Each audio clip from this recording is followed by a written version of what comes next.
This episode of Her Money Moves is presented by Cricket, celebrating Latina entrepreneurs. Hey, Money Movers! For Caro Bradilli, creativity isn't just about artistry. It's about building a business that turns imagination into impact. As the co-founder of SMC Creative House, Caro has expanded her agency globally, crafting stories that connect audiences and empower brands. Today, we'll explore her approach to innovation and what it takes to lead with purpose in the creative industry.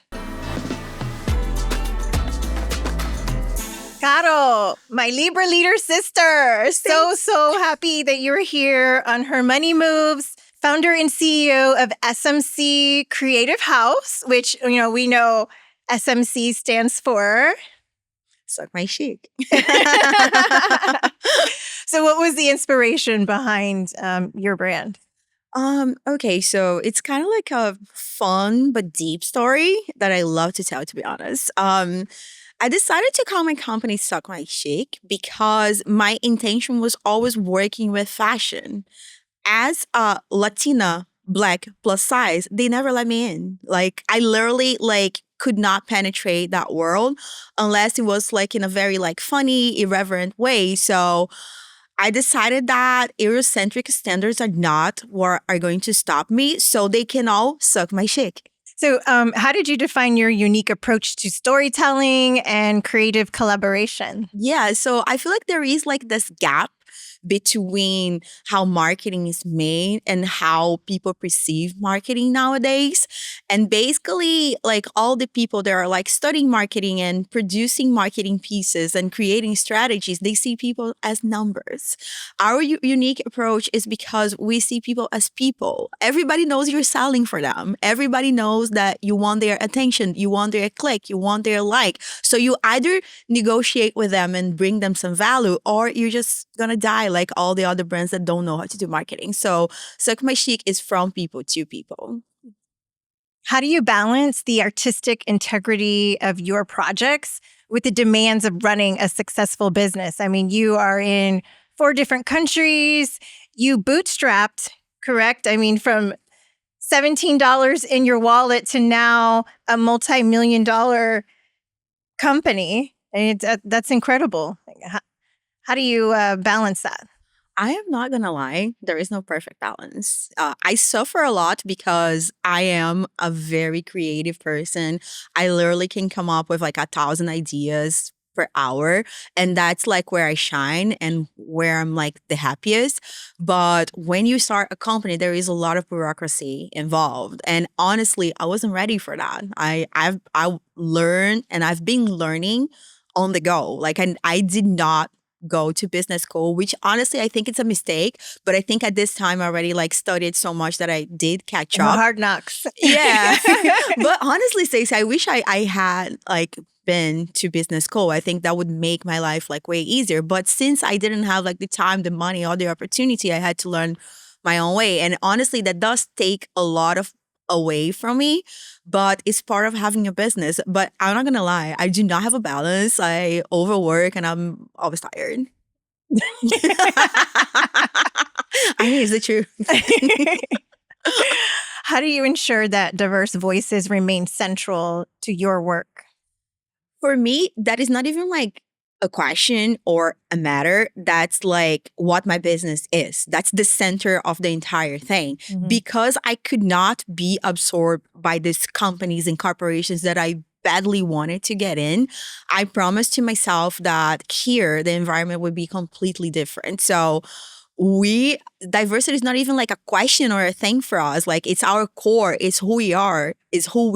And that's why we deliver what we deliver, because we have all these different voices, different people, different colors, different backgrounds to give us perspective. So rarely something bad happens because we can listen to almost everyone. And you can reach everyone. Yeah, it's great. I mean, maybe one day I'll get there where we reach everyone, but we reach a bunch of people, and that's cool. What are some strategies you use to stay ahead in an industry that is constantly evolving? I think one big differential for us is that we started, as soon as I started the production company itself, we had record revenue on semester one. Like in 2 quarters, we already had like record revenue. But then the pandemic hit and we lost literally all the contracts we had lined up. We had to fire people. We just came back to zero. So and I know how difficult it is to line up those contracts. trust me, it was devastating. Like we cried for like weeks without knowing what was going to happen and what is going to happen to us. There's nothing to do. To start with, I'm bored, and second, how we're going to make money to hire the people that we lost, and how we're going to survive. Production is not going to exist anymore, probably, because at that point we did not know.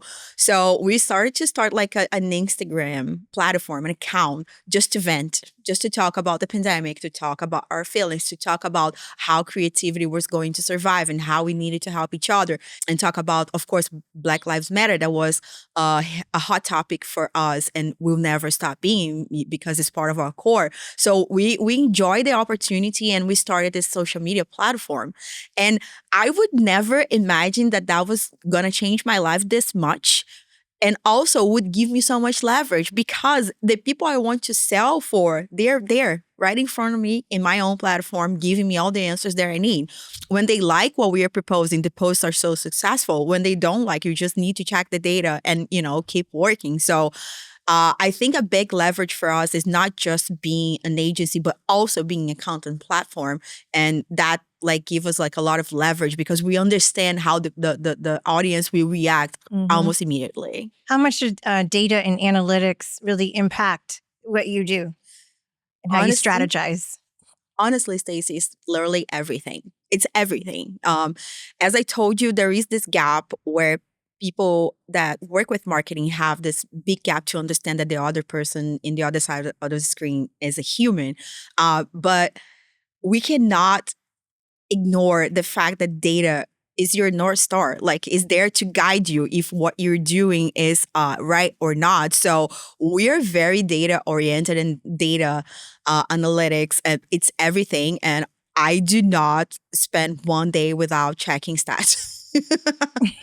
Of everybody that I work for. So you can imagine how long that takes. What advice do you have for young creatives looking to carve out their own niche? This is the best time in the history of humanity to work with creativity. You have a phone in your hands, you have a camera, build your social platform. You don't need to wait for brands, to wait for people to hire you, to wait for corporations to absorb you. If you have an idea and literally a phone in your hands, you could be one of the most like big, famous creatives in the world if you are just consistent and you believe in what you do. So let's talk about that, like how you tap into that creativity.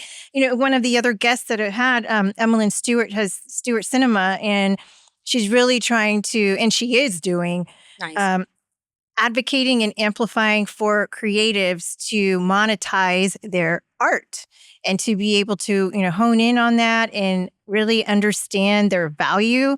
And how are you translating that in your business? And yeah, so there are like many challenges in growing a company. And when you're not like, let's say someone gigantic like BBDO or like Ogilvy or like a big agency, sometimes the lower budgets like get to you before the big budgets get to you.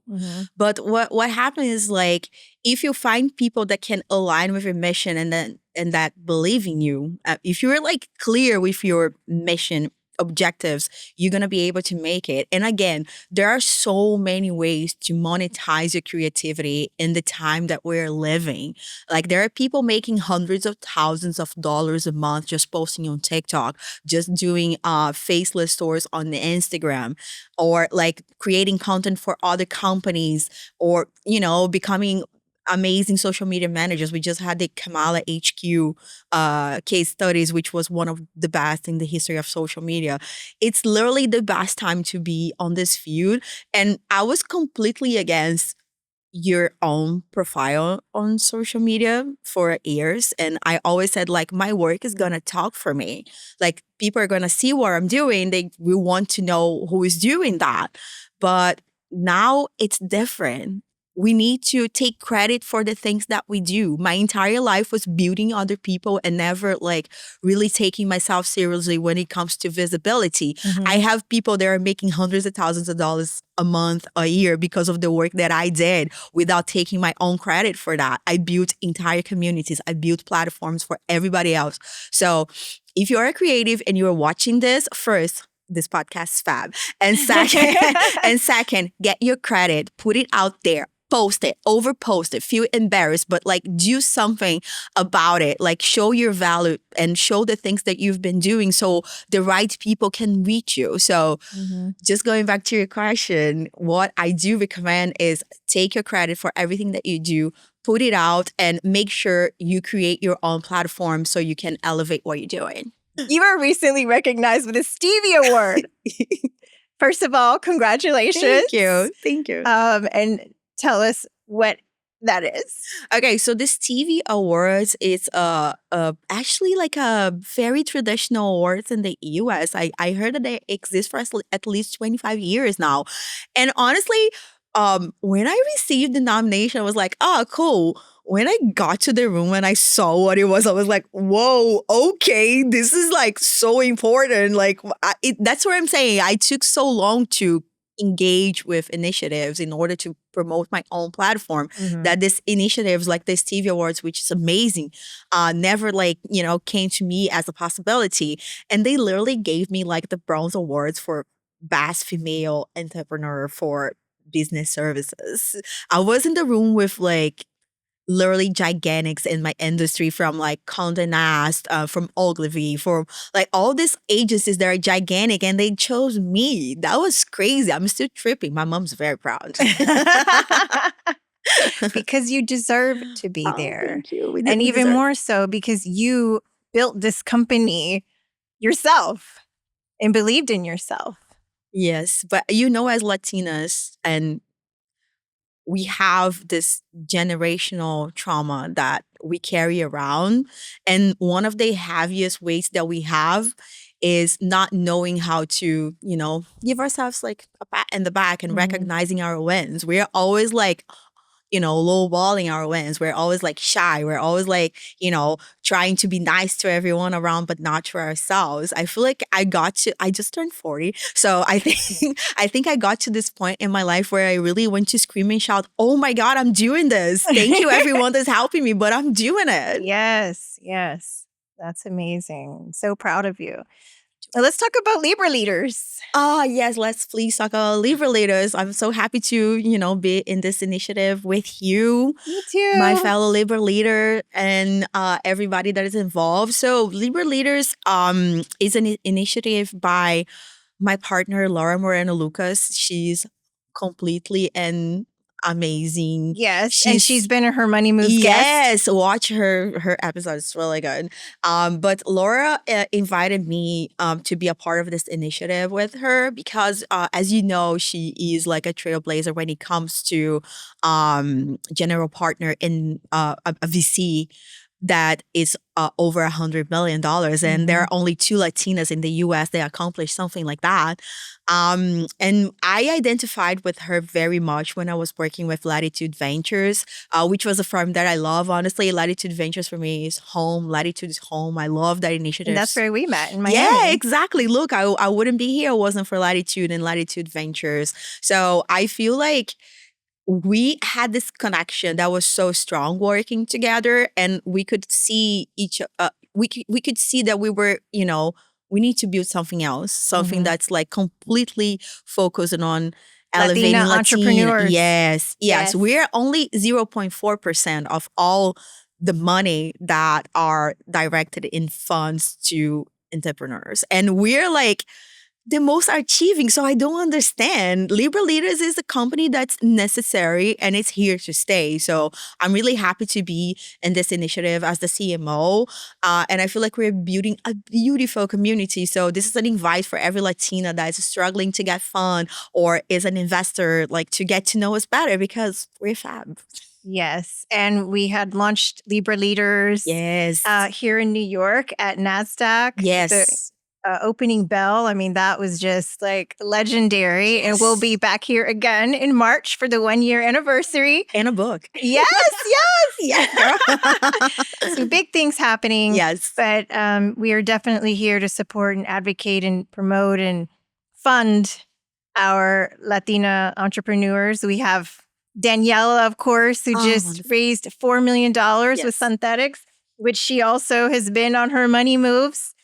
And that's why I just love telling these stories because, if you see her, you can be her. You can do it. Exactly. You're doing a great job. It's an honor for me to be here. And you're definitely opening doors for everyone around you. So I'm very proud of you as well. Thank you. And I'm proud of you.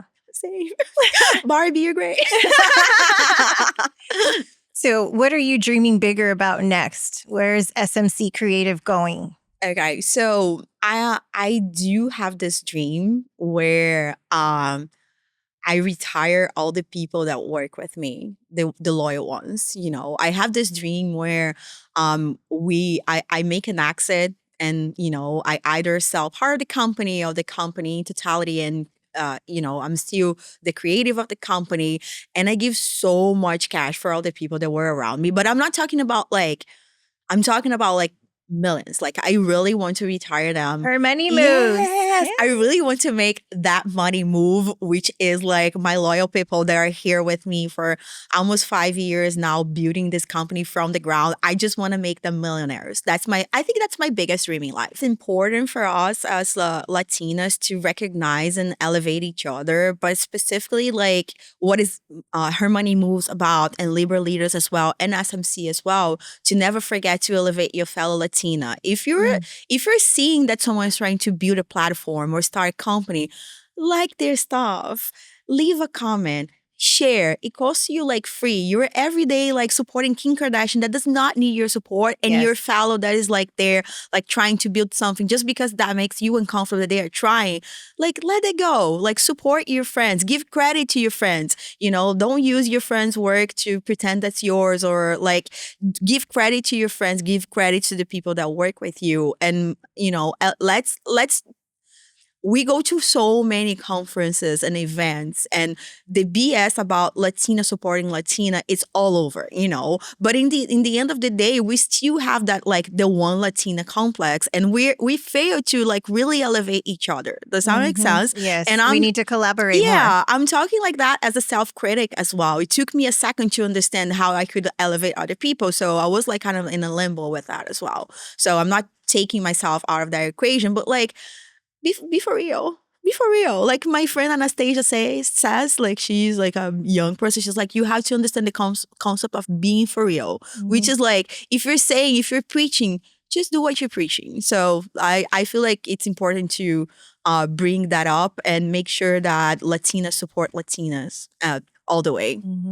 How do you channel your brasileira culture in the work that you do? So being Brazilian for me is everything because, we are very creative people because we had to do so much just to survive, you know what I mean? That we become resourceful people. I had a conversation with a friend that is president of one of the most important actually banks here in the US, and he is Brazilian. And he was notice something.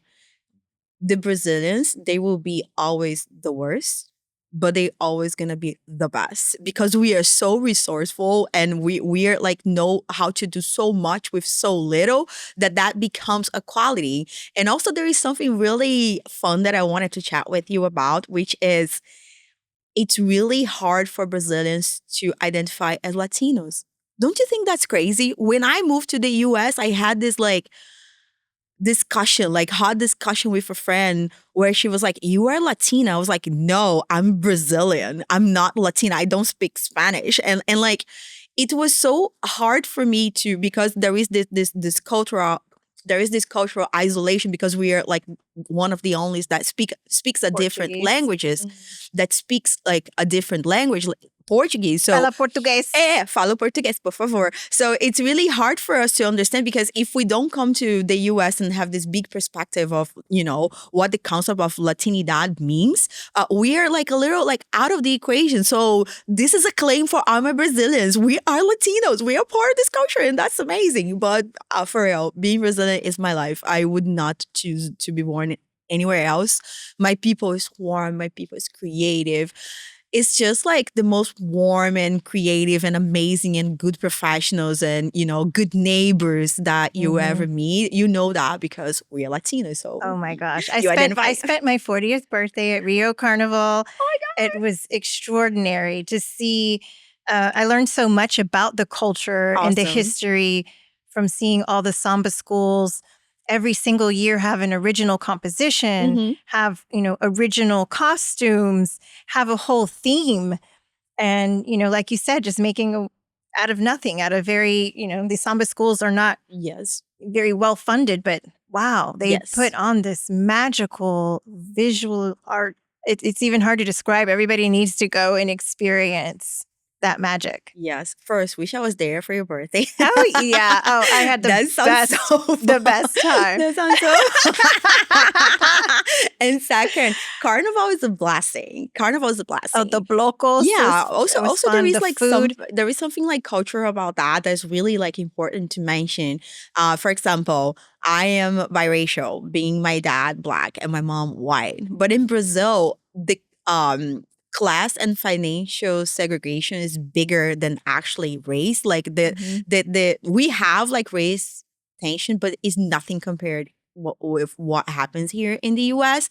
So I was raised as a white kid. How crazy is that? My mom would never like introduce me to anything connected to my ancestors or even my dad. My dad was too busy trying to, you know, play white among all the people that were around him. He was just the guy that could pay the bills. So nobody like gave him nothing. And I never had a role model that could show me my own culture, you know, both of my cultures. Like I never had someone to look up to and be like, oh, I had my aunt, but she passed when I was like really young. So I never really had like a Black queen in my life to explain me like the things that I needed to learn. So Carnival, now I understand that as an adult, was my very much strong connection with my ancestors. Like how crazy is that? Because it's finally the African culture, which Brazil is so permeated by, you know, that is free. So I consider Carnival not just the funniest thing ever, but also a blessing because it connects me somehow